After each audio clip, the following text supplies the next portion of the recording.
친일구구 친구들아, 오늘은 고종이랑 이승만 얘기 좀 해보자. 고종은 착한 피해자, 이승만은 나쁜 친일파. 국민들이 대체로 이렇게 알고 있단 말이야. 너네도 그렇게 알고 있어? 틀렸어. 우리 이거 뒤집어서 생각해야 돼. 오늘 유튜브는 이들의 실체를 한번 정확하게 얘기해볼게. 팩트만 말할 거니까 내가 말한 것 중에 틀린 부분이 있으면 팩트로 반박을 해주길 바래. 자, 그럼 시작한다.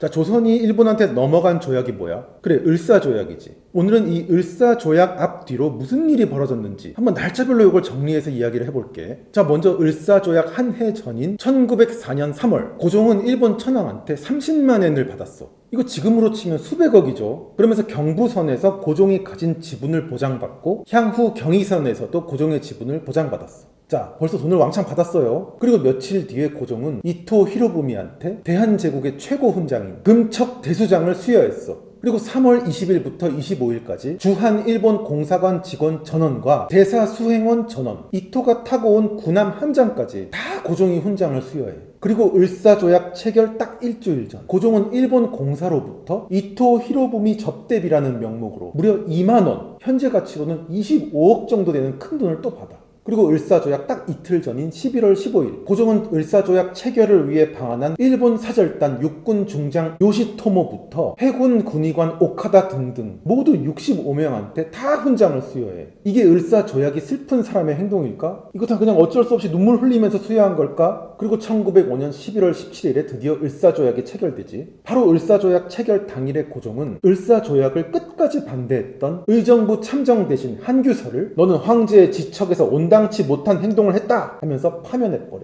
그리고 5일 뒤인 11월 22일 고종은 을사조약을 주도했던 을사오적 중에 한 명인 박제손을 영의정에 해당하는 의정 대신의 서리로 임명. 그리고 6일 뒤에 이 사람을 정식 참정 대신으로 임명해. 뭐 조약 잘했다는 거지. 그리고 이때부터 당시에 조선을 지키고 싶었던 대신들, 신하들의 상소가 막 물밀듯이 올라오기 시작해. 자, 그랬더니 고종이 이 상소를 보고 어떻게 했을까? 의정부 칭찬 이상설의 상소. 전하, 이 조약은 맺어도 망하고 거부해도 망합니다. 어찌 이런 조약을 맺으십니까? 황제는 종묘 사직을 위해서 왜 죽으려 들지 않습니까? 야, 왕한테 죽으라 그래? 그리고 내부수사 노봉수의 상소. 삼천리 강산을 한밤중에 도둑 맞았습니다. 전하는 어찌 그렇게 국내부의 헛된 자리에 앉아서 일본의 재정 고문이 갖다주는 그 더러운 황실비를 받으면서 그렇게 풍족하게 살면 좋습니까? 전하께서는 무엇이 두려워서 역적들을 섬멸하지 않고 오히려 총애와 상을 주십니까? 이런 상소들의 고종의 답변은 한결같았어. 네, 이놈들 이처럼 크게 벌릴 일이 아니느니라. 짐이 잘 해갖고 처분을 잘 할 테니까 병들은 그리 알고 닥치라. 그러면서 상소들을 다 쌩깠지. 그리고 열흘 뒤인 11월 27일 고종은 그때 농성을 막 벌리던 신하들 원로 대신 조병세와 무관장 민영환을 반복하여 타이른 것이 서너 번인데 어째서 말을 듣지 않느냐? 번거로우니까 꺼지거라! 이러면서 다 내쫓아버렸어.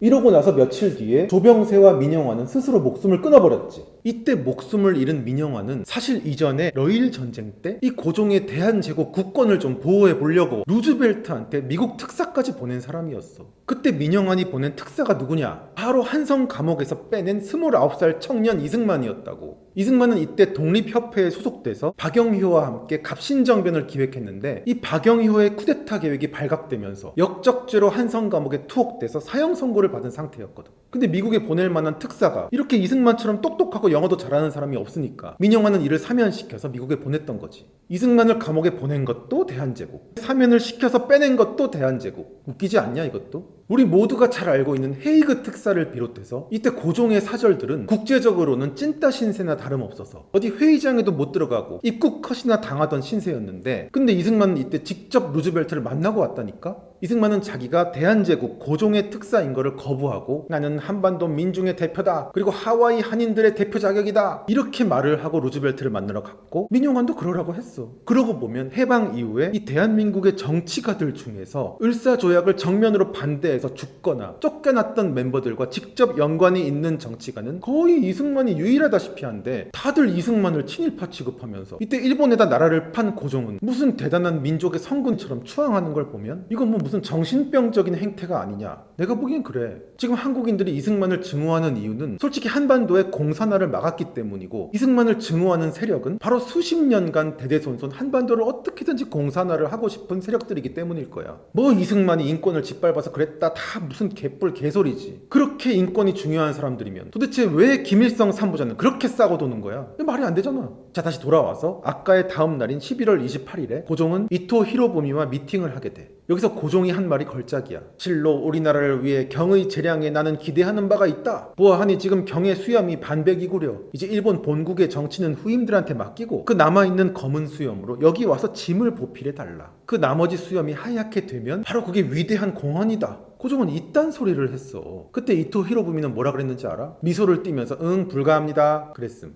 생각해보면 고종은 갑신정변을 주도했던 김옥균과 박영효를 죽이기 위해서는 막 존나게 자객을 보냈지만 이완용 같은 을사오적은 죽이기는커녕 오히려 벼슬을 주고 상을 시원하게 내려줬어. 이후에 고종의 후손들은 일본에서 천황 바로 다음 가는 어마어마한 상위 대접을 받으면서 럭셔리한 일본 저택에서 산해 진미를 즐기면서 그야말로 일본 돈으로 떵떵거리고 잘 살았어. 지금 생각해보면 당시 고종의 머릿속에는 조선이라는 나라보다는 본인과 본인 가족들 그리고 왕실 이걸 잘 보존하고 싶은 마음들만 있었던 것 같아. 그래서 일본의 나라를 넘기면서 돈과 명예 두 가지를 철저하게 약속을 받아냈고, 일본인들은 본인들이 패망할 때까지 이 약속을 확실하게 지켜줬어. 참 일본차가 잔고장도 안 나고 신뢰가 가듯이 일본 사람들은 이때부터 약속도 참 잘 지키고 신뢰가 가는 사람들. 그래서 1945년 8월 15일에 해방이 되고 일본으로부터의 지원이 끊겨진 황실은 이걸 정말 아쉬워하면서 어떻게 좀 지원이 이어질 수 없는지 궁금해서 알아보고 앙망하고 그랬다는 썰이 있어. 아니 안 그랬겠어? 나 같아도 그랬겠다. 그래서 조선 백성들은 고종 덕분에 일부 기득권 양반들만 제외하면 대부분이 일제치하에서 이전보다 훨씬 더 나은 삶을 살게 되었어. 이때 만약에 고종이 나라를 일본에 넘기지 않고 그냥 놔뒀다가 러시아나 중국의 위성국가가 되었다면 도대체 조선의 후손들은 대대손손 어떻게 됐을지를 생각해보면 참 아찔하다. 세종이 노예제도를 확립한 임금이었고 고종은 노예제도를 해체한 임금이었으니까 어찌 보면 고종이야말로 사실상 한반도에서 노예 해방을 시켜준 훌륭한 인권운동가로서 마틴 루터킹이나 링컨처럼 크게 존경받아 마땅할 성군이 아닌가 싶다. 추미애가 악다고니를 친 덕에 우리 편에 훌륭한 윤석열 대통령이 탄생했듯이 고종이 지 황실을 살겠다고 나라를 팔아먹은 덕분에 이 한반도 땅에서는 노예가 해방되는 거야. 역사는 이렇게 아이러니합니다.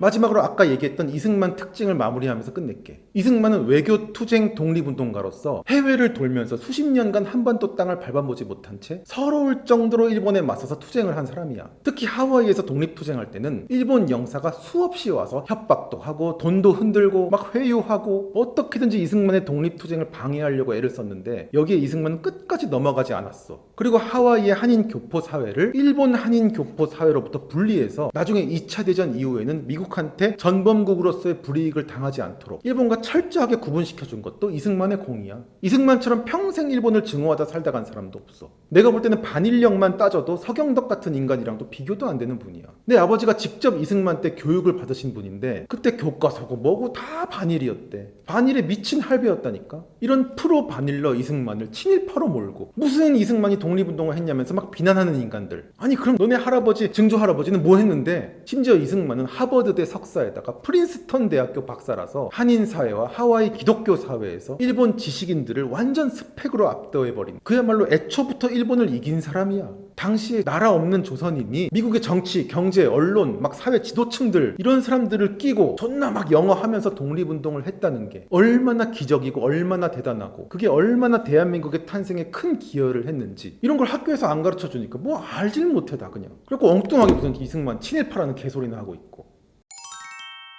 오늘의 결론, 고종이 훌륭한 사람이고 이승만이 나쁜 사람이라는 건 카리나가 못생겼고 그 뷰티 유튜버가 존나게 예쁘다고 하는 거랑 똑같다. 이제 윤석열 정권도 됐으니까 나 역사 얘기 정말 많이 할 거야. 다들 잘 따라오길 바래. 깨어나야 됩니다. 우리 윤석열 정부도 이 제대로 된 역사교육, 이승만의 진실을 알리는 역사교육에 꼭 나서주시길 바랍니다. 또 뭐 한다 그러면 뭐 국정교과서 반대한다 그때처럼 지랄 발광하고 드러내고 깽판 칠 거예요. 자, 요거 잘 딛고 꼭 잘 해주시기 바랍니다. 자, 우리 나라 바로 세워야지. 화이팅!